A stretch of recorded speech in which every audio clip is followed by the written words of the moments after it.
Money bill case को priority देने पर केंद्र का ऐतराज। एससी ने कहा, ये हम पर छोड़े। सुप्रीम कोर्ट में केंद्र सरकार ने मनी बिल मामले की सुनवाई को प्रायोरिटी दिए जाने के प्रस्ताव पर ऐतराज जताया है। कोर्ट ने कहा कि इस मुद्दे को हम पर छोड़े, हम इस बात को तय करेंगे। केंद्र सरकार के आधार बिल और prevention of money laundering act में संशोधन को मनी बिल के रूप में पेश करने के चीफ जस्टिस बाद सुप्रीम कोर्ट में कई जनरल ने कहा कि मामले की सुनवाई में केस के हिसाब से प्राथमिकता तय होनी चाहिए, इसमें राजनीतिक अनिवार्यता न देखी जाए।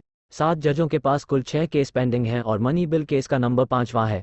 चीफ जस्टिस ने कहा कि इस बात को हम पर छोड़ें, हम तय करेंगे। सुप्रीम कोर्ट में मनी बिल मामले को आदेश पारित करने वाली है। कोर्ट ने कहा कि इन मामलों की सुनवाई के लिए एक कॉमन आदेश पारित किया जाएगा। इसके पीछे मंशा है कि इन मामलों की सुनवाई हो और इसके लिए हम आदेश पारित करेंगे। इसमें मनी बिल का भी मामला है। इस मामले में कपिल सिब्बल पेश होंगे। इस दौरान सॉलिसिटर में अभी सुनवाई होनी है। डीवाई चंद्रचूड़ की अगुवाई वाली 5 जजों की बेंच 7 और 9 जज के सामने पेंडिंग केसों की अगुवाई वाली 5 पारित करने वाली है। सुनवाई के लिए आदेश याचिकाएं दायर की गई थी। सुप्रीम कोर्ट के चीफ जस्टिस डीवाई चंद्रचूड़ जजों की बेंच 7 जज और 9 जज के सामने पेंडिंग केसों की सुनवाई के लिए चुनौती दी गई है।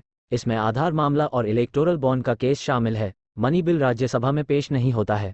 सुप्रीम कोर्ट में अर्जी दाखिल कर कहा गया है कि आधार बिल को मनी बिल के तौर पर पेश किया गया क्योंकि राज्यसभा में सरकार के पास बहुमत नहीं था। साथ ही इलेक्टोरल बॉन्ड मामले को भी मनी बिल के तौर पर पेश किया गया। इस मामले में सुप्रीम कोर्ट